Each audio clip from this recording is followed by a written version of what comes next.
I really want to fast forward a little bit up to the World War II time frame, because that really feels like when things started to quickly escalate as far as the UFO sightings, and then from that point on up until today, it's just seemingly gotten more and more compounded and worse as time has gone on. And there's a couple interesting things that you had mentioned in the book that I really wanted to dial into. One of the ones that I was not aware of that I found fascinating, actually was happening during the war, was a leaked memo from Roosevelt to George Marshall about being in possession of quote unquote material that could be used for, creation of a weapon to help end the war. So dive into that story, if you would, a little bit. Yeah. So this was, essentially a alleged leaked memo, dated February 27th, 1942. And it was regarding, the recovering of celestial devices, right? That's a term that's pregnant with meaning, right? And so, um, essentially, and I don't mind reading the memo if you like me to do that, but um, essentially, it was just the acknowledgement he was, writing to, um, you know, George C. Marshall. Um, and here's what the memo said from Roosevelt. Yeah, I have considered the disposition of the material in possession of the Army that may be of great significance toward the development of a super weapon of war. I disagree with the argument that such information should be shared with our ally, the Soviet Union. It's interesting he would say that because later, uh, Mm-hmm. a uh, young JFK would want to work with the Soviets. But consultation with Dr. Bush and other scientists on the issue of finding practical uses for the atomic secrets learned from the study of celestial devices precludes any further discussion, and I therefore authorize Dr. Bush to proceed with the project without further delay. The information is vital, he writes, to the nation's superiority and must remain with the confines of state secrets. Any further discussion on the matter will be restricted to General Donovan, Dr. Bush, the Secretary of War, and yourself. The challenge our nation faces is daunting and perilous. In this undertaking, I have committed the resources of the government towards the end. You have my assurance, he writes, that when circumstances are favorable and we are victorious, the Army will have the fruits of the research in exploring further applications of this new wonder. So that was interesting because you essentially have the acknowledgement of, you know, technological devices that are celestial in nature.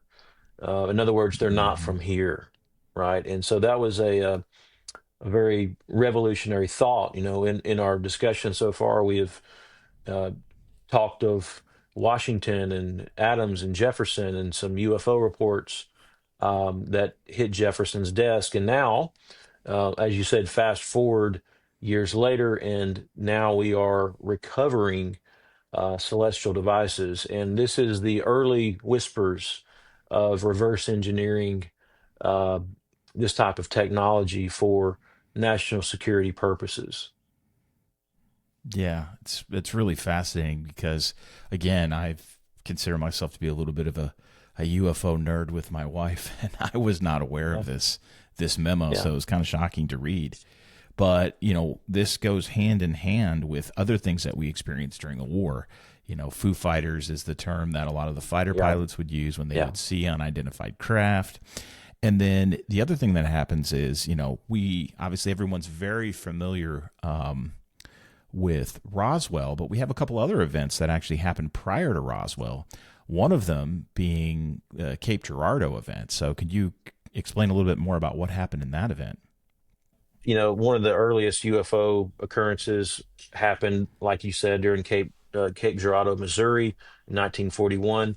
Now, again, a lot of this is, hearsay or documentation from family members. According to Charlotte Mann, which her grandfather was a Baptist minister, his name was William Huffman. He was called to the scene of what he believed to be was a plane crash. Instead, Huffman reported that there was a circular craft with three humanoid type beings. And this, again, a very, very mysterious account. Uh, Not surprising because, again, you have various UFO reports in and around this time period. But the credibility of the witness, I think that is probably where the story is.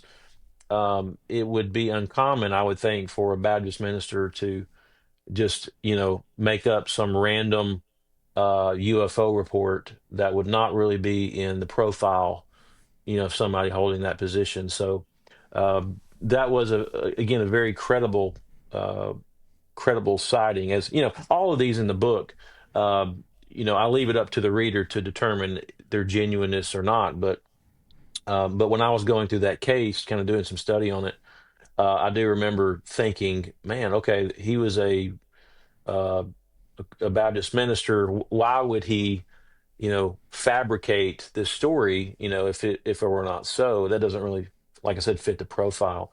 Um, and so yeah, so that happened again 6 years before the Roswell incident in 1947. And again, you have a couple incidents leading up to Roswell that were foundational. You have February 25th, 1942, as you mentioned, known as the Battle of Los Angeles, Yeah. where essentially you have the city that is plunged into darkness. The military is responding to what they believe is an aerial attack. Uh, they discharge 1,400 shells into the darkness, hoping to hit uh, their enemies. And essentially it's nothing, when the dust settles and they began to send up probes, or basically saying, is anybody there? Yeah, sending up right. sending up planes and shooting into the air, and they realize there's nothing there. They're phantoms. And so that was a very mysterious. There's actually a sci-fi movie that was based on this event. Um, it was called Battle of Los Angeles. I don't know if you've I, seen that or not, Kyle, yeah, but Aaron Eckhart, I think, is the actor that's in there. I haven't seen the movie, but I know what you're referencing. Yeah, it's kind of more of a yeah. modern So, telling of the story, right? oh yeah, yeah, definitely a modern telling, and a lot of creative license being used. But Oh yeah, always. it was based upon that that mysterious event where we were being invaded, but yet couldn't really see our invaders. And so that was an event that really shook a lot of people in the nation. And so again, all those events are in the backdrop of that celestial device memo that I read from Hmm. Franklin Delano Roosevelt. And so there was a lot happening in and around the 1940s leading up to what would then be Roswell. So yeah, pretty Yeah, fascinating. it's kind of interesting because I think if I remember from what I read in the book, it seems like when the dust settles and the day dawns after the Battle of Los Angeles, they actually may have recovered something that they actually did shoot down, and that might have, like much to your point, kind of been the underpinnings of that memo that we just talked about. That was from Roosevelt to Marshall. So it's kind of Exactly. fascinating, Yeah. and then the next thing that really happens, we go through the war, we come out of the war, and we have Eisenhower.